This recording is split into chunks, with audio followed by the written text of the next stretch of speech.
Selamat datang di Pak Bos Channel khusus pelajaran kimia. Jika Anda kesulitan belajar kimia, tontonlah video-video pembelajaran saya di Pak Bos Channel. Jangan lupa like, subscribe, share, dan komen. Semoga membantu. Terima kasih.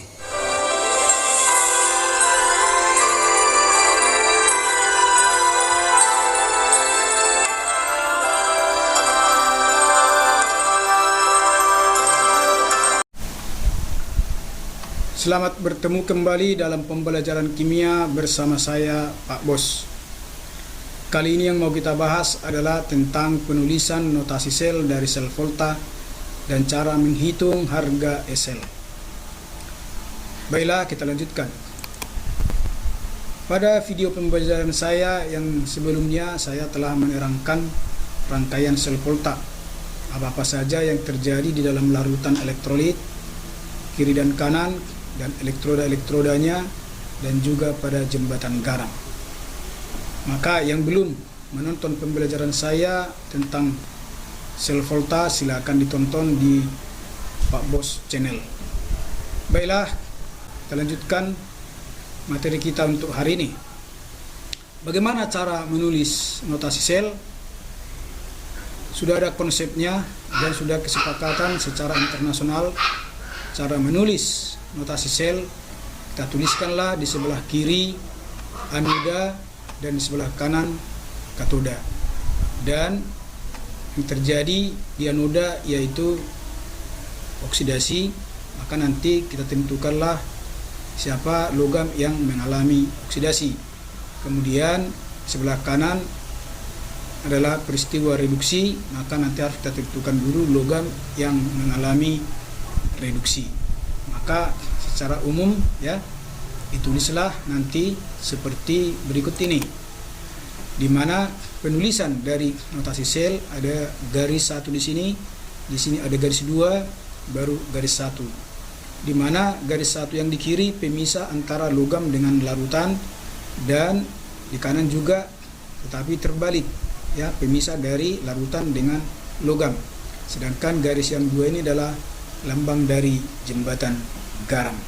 Maka untuk menuliskan notasi sel, kita ingatlah logam, ion, baru ion, logam. Baiklah, untuk memudahkan kita menulis notasi sel, yang pertama harus kita tentukan dulu siapa yang bertindak sebagai anoda dan siapa yang bertindak sebagai katoda. Itu bisa kita lihat dalam deret volta berikut ini. Deret volta ini disusun berdasarkan kenaikan potensial reduksi, di mana potensial reduksi yang lebih kecil dari sebelah kiri makin besar dan paling besar di sebelah kanan. Artinya logam ya kiri ini lebih mudah mengalami oksidasi dibandingkan yang di sebelah kanan, atau sebaliknya logam yang di sebelah kanan lebih mudah mengalami reduksi daripada logam yang di sebelah kiri. Contoh, Zn dengan Cu. Zn berada di sebelah kiri Cu, maka Zn lebih mudah mengalami oksidasi daripada Cu. Atau kembali kita ingatlah Krau ya. Krau itu artinya di katoda terjadi reduksi, di anoda terjadi oksidasi. Maka dari contoh yang dua ini, antara Zn dan Cu, Zn bertindak sebagai anoda dan Cu bertindak sebagai katoda. Baiklah, kan kita lihat untuk dua elektroda antara Zn dan Cu, bagaimana menulis notasi selnya. Maka seperti tadi kita lihatlah letak dari Zn dan Cu pada deret volta. Karena Zn berada di kiri, maka dia akan mengalami oksidasi. Sedangkan tadi akan ditulis di sebelah sebelah kiri. Kemudian Cu ya mengalami reduksi, ditulis di sebelah kanan. Sebenarnya mudah ya melihatnya, yang kiri tulis di kiri, yang kanan tulis di kanan.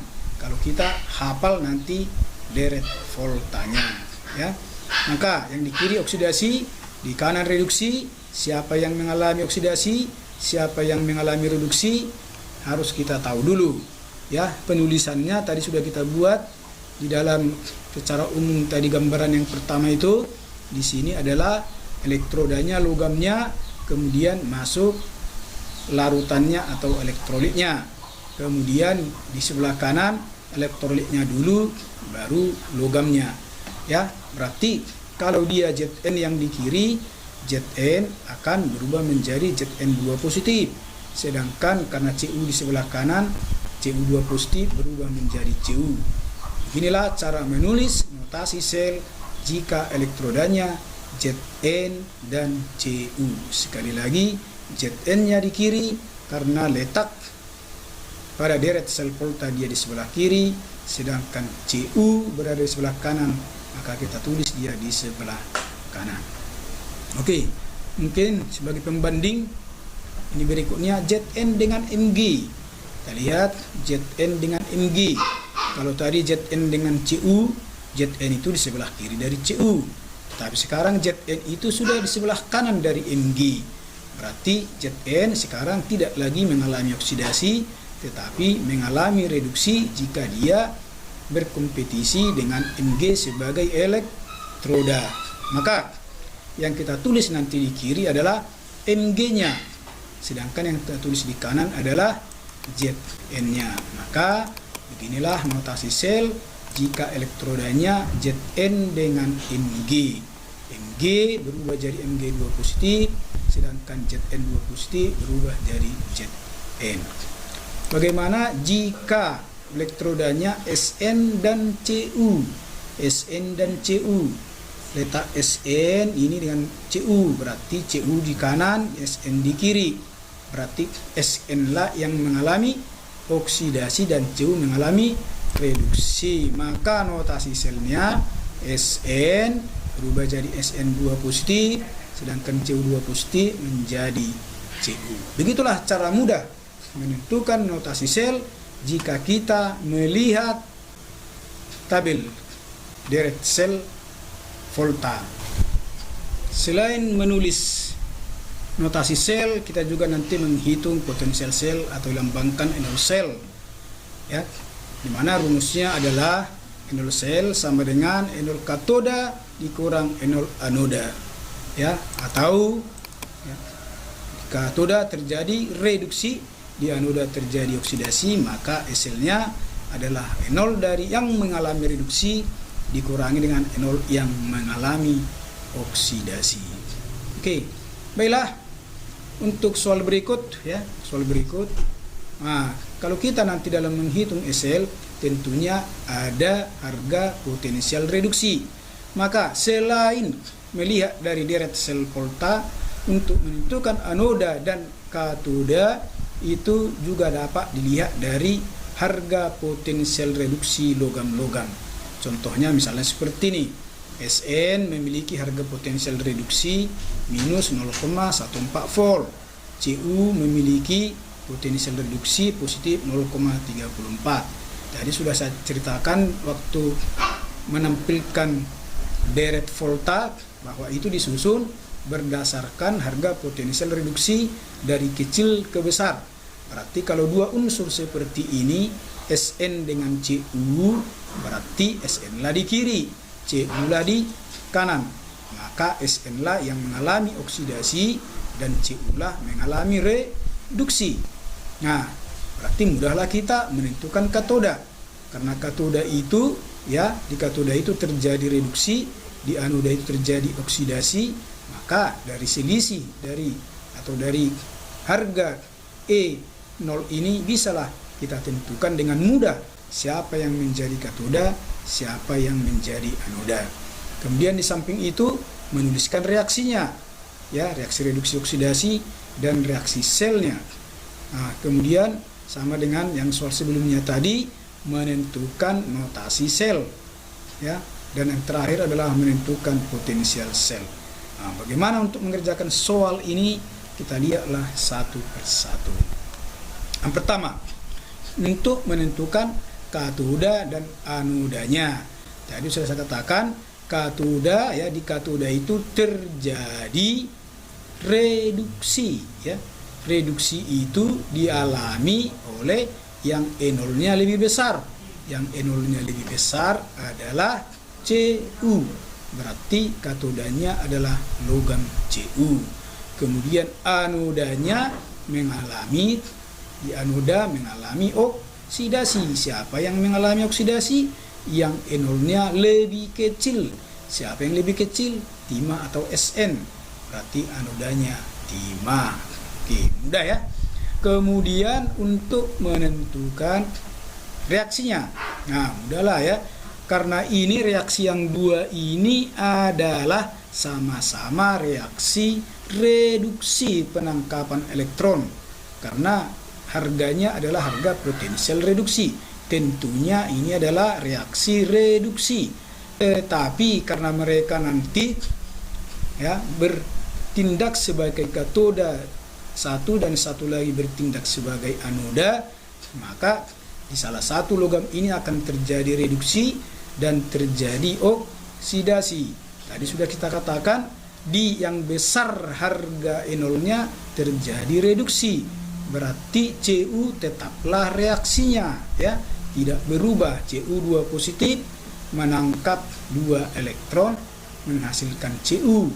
Tetapi karena Sn mengalami oksidasi, sedangkan di reaksi pertama tadi reaksinya adalah reduksi, maka reaksi reduksi ini kita balik supaya dia menjadi reaksi oksidasi. Berarti Sn2 positif ditambah 2 elektron menghasilkan Sn, kita rubahlah menjadi Sn menghasilkan Sn2 positif karena melepas 2 elektron. Demikian untuk menentukan reaksi.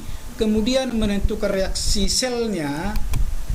Reaksi selnya kita tambahkanlah reaksi ini, di mana kalau ada notasi sama kiri kanan seperti elektron, 2 elektron di kiri, 2 elektron di kanan, itu kita matikan saja ya. Maka reaksi selnya sekarang adalah tambahkanlah yang di kiri, baru tanda reaksi tambahkan yang di kanan. Yang di kiri Cu2 positif ditambah Sn, di kanan Cu tambah Sn2 positif ya. Jadi Cu2 positif berubah jadi Cu, itu adalah reaksi reduksi. Sedangkan Sn berubah menjadi Sn2 positif, itu adalah reaksi oksidasi. Baiklah, kita lihat notasi selnya.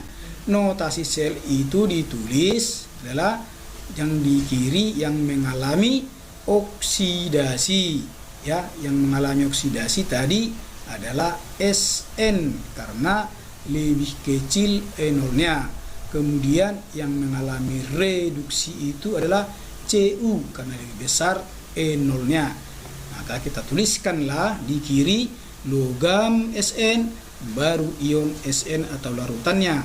Kemudian yang di kanan larutan Cu atau ion Cu2 positif, baru logam Cu-nya. Kemudian bagaimana menentukan harga E-selnya? Nah, jadi harga E-selnya adalah E0 katoda dikurang E0 anoda. Di katoda terjadi reduksi. Reduksi itu tadi dialami oleh yang lebih besar E0-nya, yaitu Cu. Berarti harganya 0 positif 0,34, itulah yang di kiri. Kemudian dikurangi E0 anoda. Anoda itu ya yang mengalami oksidasi, yaitu adalah Sn. Sn berarti kurang karena kebetulan E0 dari Sn minus 0,14 volt. Jadi minus menjadi positif. Berarti harga SL sekarang adalah positif 0,34 ditambah 0,14 volt sama dengan 0,48 volt. Baiklah, begitulah cara menentukan notasi sel dan sel dari dua elektroda yang berbeda. Baiklah, di sini saya sediakan soal latihan ya, yaitu Suatu sel volta tersusun dari elektroda magnesium dan tembaga. Bila diketahui potensial reduksi masing-masing, Mg 2 positif tambah 2 elektron menghasilkan Mg E0-nya sama dengan minus 2,37 volt. Cu 2 positif tambah 2 elektron menghasilkan Cu E0-nya sama dengan positif 0,34 volt. Kemudian tentukanlah katoda dan anodanya. B. Reaksi yang terjadi pada elektroda dan reaksi selnya. Kemudian notasi selnya dan potensial selnya. Untuk mengerjakan soal ini, lihatlah tadi contoh soal yang sudah Bapak terangkan itu. Jadi seandainya bisa dikerjakan, coba dulu diberikan jawabannya di kolom komentar. Nanti kita lihat kalau benar, mantap. Kalau tidak benar, supaya kita berikan nanti jawaban yang benar. Baiklah, sampai sekianlah pembelajaran kita untuk kali ini. Ya, semoga apa yang saya terangkan bermanfaat, bisa digunakan untuk belajar lebih serius lagi. Untuk berikutnya nanti kita akan belajar tentang sel elektrolisis. Ya, ini masih sel volta, nanti sel elektrolisis. Baiklah, sampai sekian. Sampai jumpa di video pembelajaran berikutnya. Salam sehat.